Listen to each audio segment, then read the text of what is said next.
8 de la mañana con 50 minutos, 8:50 minutos, en Punto Noticias de Radio Pichincha. Saludamos a esta hora con el magíster Andrés Williams, docente universitario especialista en seguridad que nos acompaña de forma telemática. Doctor Williams, buenos días, bienvenido, gracias por estar en Punto Noticias de Radio Pichincha. Les saludamos a Alexis Moncayo, quien le habla, Licenia Espinel. En el tema de seguridad, usted que es conocedor de la materia, ¿qué nos dice este asesinato del candidato Fernando Villavicencio? Los niveles a los que hemos llegado, no es el primer político que ha sufrido un atentado, y han sido varios políticos. El caso más reciente era el del alcalde de la ciudad de Manta, hoy es un candidato a la presidencia de la República.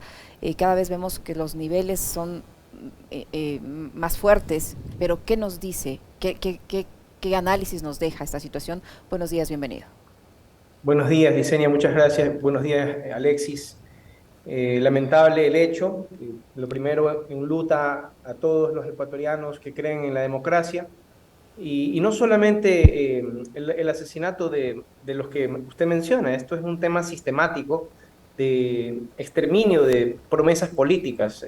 La semana pasada, y qué pena que tenga que decirlo, tuvimos el fallecimiento, bueno, el asesinato de un compañero, hermano, amigo, un gran amigo mío de colegio, es como mi hermano, el abogado Miguel Santos, que era funcionario del municipio de Durán.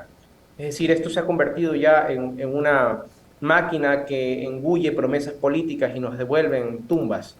Esto ya ha sido el asesinato de Fernando Villavicencio, constituye lo que hace algún tiempo veníamos anunciando, que lamentablemente ahora es una realidad en el Ecuador. Hablar de política termina convirtiéndose en un riesgo de muerte, más allá del acontecimiento que muchas veces puede hacernos perder la perspectiva. Esto debe analizarse en términos históricos, cómo se ha venido configurando un aparato de exterminio de adversarios, un aparato de exterminio de políticos, y ya aquí se escapa de los aspectos ideológicos, ¿no? Veía que algunas personas querían utilizar, instrumentalizar este terrible hecho como parte de una agenda política. Yo creo que esto deberíamos repudiar que esto pueda convertirse como parte de una agenda política en cualquiera de los espacios.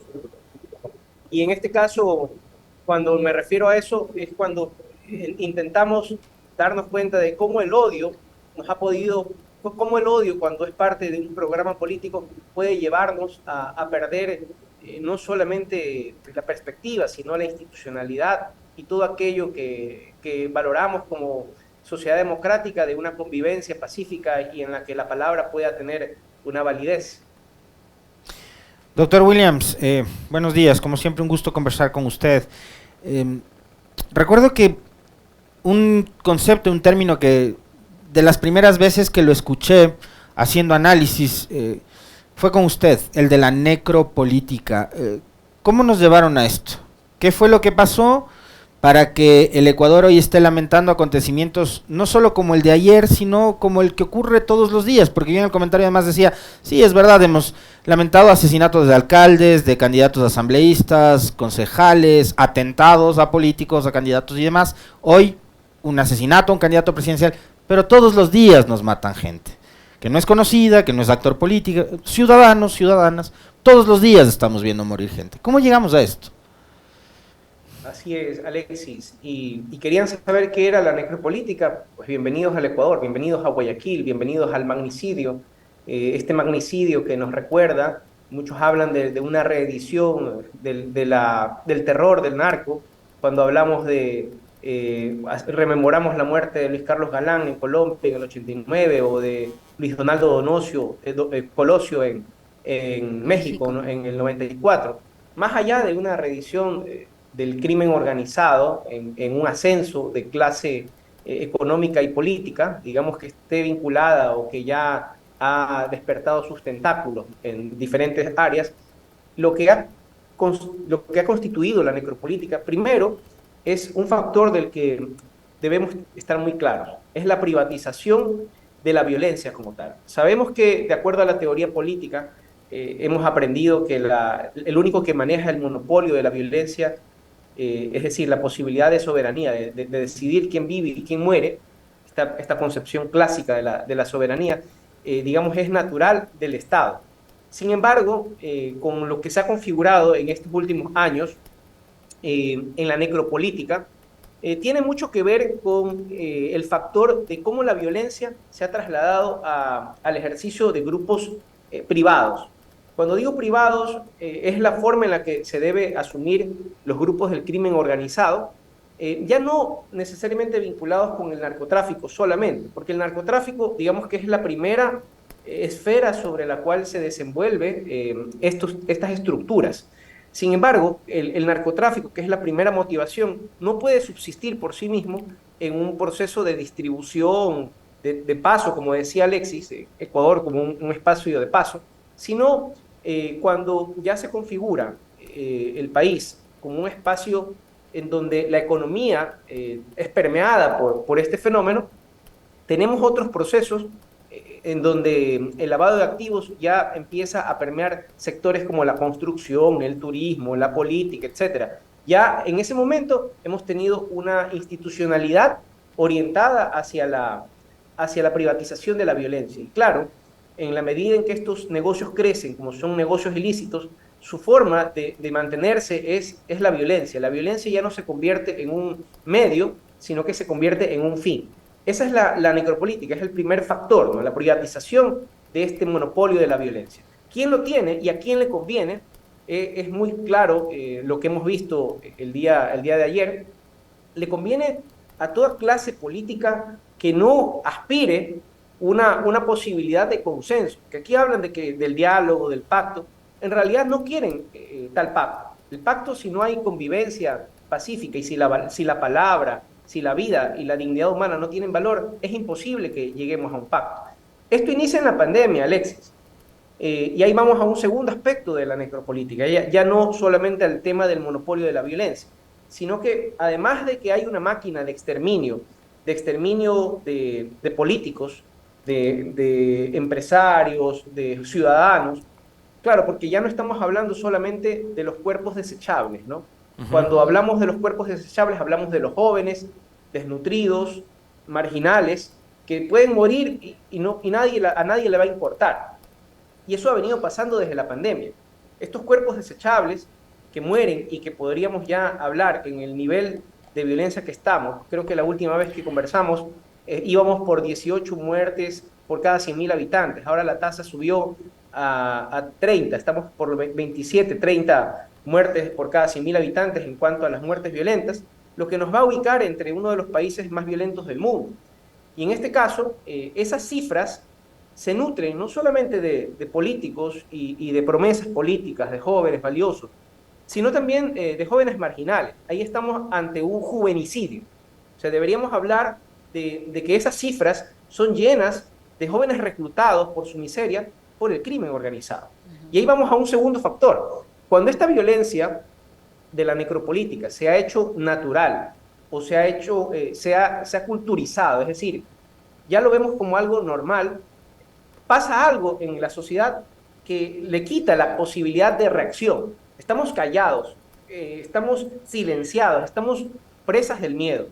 Y en ese caso, lo que ocurrió en la pandemia fue lo primero que nos quitó esa dignidad humana. Cuando dejamos de escandalizarnos por los muertos en las veredas, en los ataúdes de cartón, ahí pasó algo importante. Pasó algo importante y la sociedad no pudo despertar, porque claro, había un enemigo externo biológico, que era el COVID, que sin embargo permitió que el Estado como tal, un Estado permeado por las mafias, desmantelado, configurara una suerte de máquina de exterminio. Y en ese sentido, lo que ocurrió con la pandemia, si lo trasladamos a la situación actual del ascenso del crimen organizado, es similar, porque es el Estado, en el caso de la pandemia, omitiendo sus responsabilidades constitucionales de la seguridad, omitiendo sus responsabilidades constitucionales de la vida y de la garantía de los derechos. Acá ya no vemos una omisión del Estado, como lo podíamos ver en la pandemia. Acá tenemos más bien una agencia del Estado, un agenciamiento del Estado, una acción del Estado para hacerse de la vista gorda. Lo que pasa en la rueda de prensa de ayer del presidente Lazo es vergonzoso. ¿Usted se refiere, doctor Williams, al anuncio que hizo el presidente sobre el estado de excepción nuevamente, que anuncia un estado de excepción? Yo le quería preguntar precisamente eso. El presidente de la República anuncia otra vez un estado de excepción, esta vez de carácter nacional, por 60 días, con todo lo que ello involucra. Responsabiliza a una organización política, sin decirle el nombre, generando este sentimiento de odio. El presidente de la República tiene calidad, digo yo, moral para señalar con el dedo a una organización política, porque él también estuvo salpicado en su momento con informes que la policía ocultó sobre supuestos nexos con el narcotráfico de esta mafia albanesa, etcétera. Enfrentó un juicio político, uno de los amigos de su cuñado fue asesinado de forma brutal también, sobre eso ya no se habla. O sea, el presidente tiene credibilidad, calidad moral para señalar con el dedo en estos momentos tan trágicos por los que vive el país y generar más odio. Y perdóname que te interrumpa, porque quiero complementar tu pregunta, Liceña. Ya no ha sido solo el presidente. Ojo con esto, ya no ha sido solo el presidente. Esteban, no sé si tienes lo que te acabo de pasar, pero hace pocos minutos nada más, el señor Sonnenholzner en Teleamazonas ha dicho: para mí el asesinato de Fernando Villavicencio tiene nombre y apellido y probablemente partido político. ¿Qué pruebas tienen para asegurar esto Sonnenholzner y Lazo, doctor Williams? Eso es lo grave, Alexis. Y eso no se puede constituir sin la anuencia de todo un aparataje mediático, hegemónico. Es decir, la posibilidad de levantar un enemigo oportunistamente, de forma que en la coyuntura electoral favorezca a una u otra tienda, es lo peligroso. Porque de alguna manera es la instrumentalización de un hecho macabro, violento, como el que ocurrió ayer, del magnicidio de Fernando Villavicencio, para sus fines particulares. Recordemos claramente dónde fueron que se enquistaron estas mafias, ¿no? En la época de la pandemia. Durante el gobierno de Moreno y Sonnenholzner. Correcto. Y eso de ahí, pues, es claramente la forma en la que se han levantado relatos, y esa forma es una forma muy burda, sobre todo porque los medios, en la construcción que hicieron de los hechos de la pandemia, que han hecho de las masacres carcelarias, recuerda, Alexis, cuando se hablaba de un asunto entre ellos, ¿no? Decían, esto es un problema de las bandas delictivas que luchan por el control del territorio, ¿no? Así de simple se lo veía. Y claro, los medios, todos los medios, veían este simplismo de cómo se reducía el problema de las masacres carcelarias a un problema entre bandas criminales. Sin embargo, ¿qué es lo que ha pasado de ese momento hacia acá? Se ha constituido una nueva suerte de públicos o contrapúblicos. Estos nuevos contrapúblicos es el crimen organizado, a pesar de que ha sido fake lo del comunicado este supuesto comunicado de los lobos que acaban con un video. Más allá de eso, no nos quedemos en el acontecimiento, pensemos las cuestiones en perspectiva. En la época de las masacres carcelarias que se han venido suscitando, aparecía una forma diferente de crimen, ¿sí? Esto tiene que ver con una transformación que hacen tanto los medios hegemónicos con la forma en cómo se construyen los enemigos. Por un lado teníamos el crimen organizado, que naturalmente ha sido siempre parte de un proceso de clandestinidad, y han gozado de esa clandestinidad y han querido mantenerse así. Sin embargo, a partir de las masacres carcelarias, vemos que este enemigo que se ha construido no quiere solamente estar ahí de una manera clandestina, oculta, bajo la sombra, no. Ahora quiere mostrarse. Recuerden cuando en estos cambios del proceso carcelario, de unos internos, de un lugar a otro lugar, de un recinto carcelario a otro recinto carcelario, había grupos, no los voy a mencionar obviamente por seguridad, pero había grupos que le declaraban la guerra al Estado. Le declaraban la guerra al Estado, pero por otro lado, si lo vemos en perspectiva, eso es lo que hay que ver, en perspectiva, no quedarnos en el acontecimiento. Si lo vemos en perspectiva, así iniciaba una rueda de prensa de un grupo de crimen organizado declarándole la guerra al Estado, el Estado en oposición a ese grupo. Aparentemente estaban en contra el uno con el otro, es decir, el narco versus el Estado.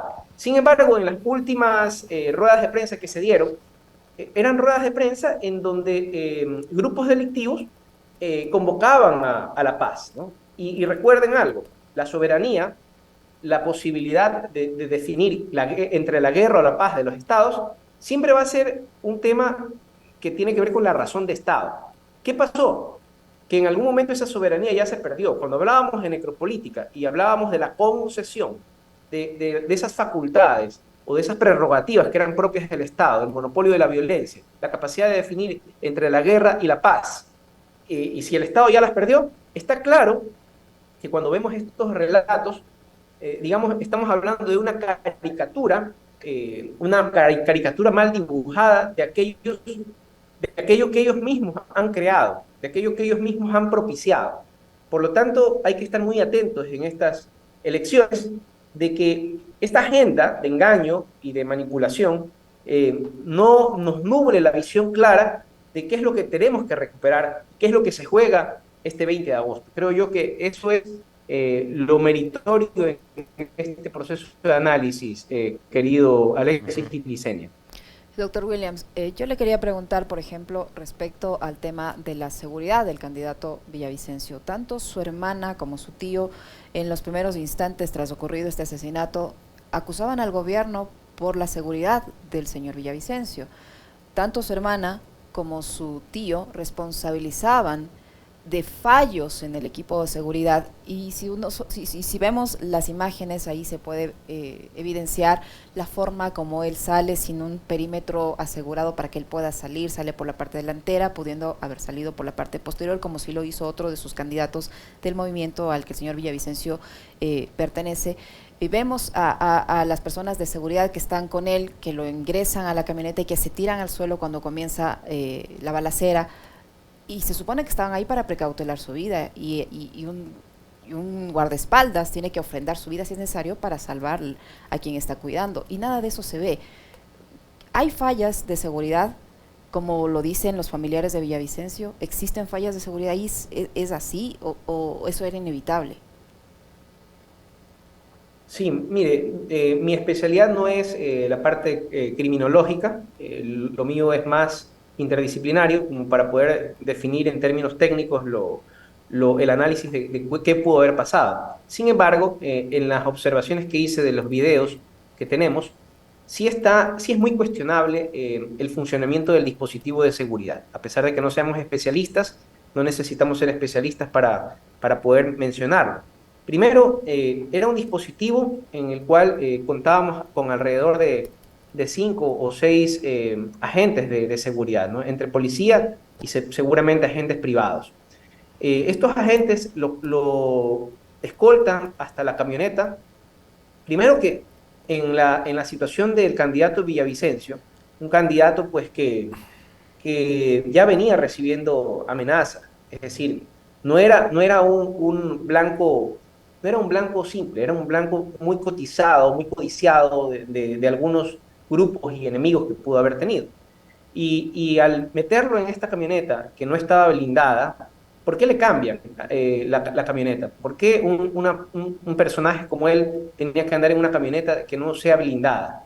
¿Por qué lo custodian hasta el lugar del incidente y lo dejan? No había nadie en la camioneta que pudiera cubrir el ataque, porque siempre que se sube un personaje de este tipo en una camioneta, tiene que irse en esa parte donde lo subieron, eso es correcto, pero adelante tiene que ir un guardaespaldas, tiene que estar el chofer, tiene que estar cubierto por otros agentes del lado izquierdo para proteger cualquier ataque. Sin embargo, él entró ahí como para poder ser exterminado, ¿no? Y eso es lo que me causa algunas interrogantes a mí, ¿no? Lo otro, en relación a qué es lo que pasaba con aquellos testigos. Un testigo, bueno, un sospechoso que llegó a fiscalía a flagrancia y que no sabemos cuáles hayan sido los pormenores de su fallecimiento, Se dicen algunas cosas, pero tampoco podemos anticiparnos de las investigaciones que tengan que hacer Fiscalía. Se dicen algunas cosas, se especulan otras. Vemos otro video de otro de los sospechosos que es perseguido en la Gaspar de Villarroel y luego es disparado cuando ya estaba neutralizado. ¿Por qué tenían que dispararle a un sujeto que ya estaba neutralizado? O sea, es otra de las preguntas que también debemos hacer, ¿no? ¿Qué es lo que se quería acallar? ¿Qué es lo que se quería ocultar de este magnicidio, ¿no? Son algunas de las preguntas que seguramente nos hacemos y que las autoridades, la Fiscalía, tendrá que investigar. Muy bien, muchísimas gracias, doctor Williams, por habernos atendido esta entrevista, por comentar este tema con nosotros. Muy amable, muy gentil.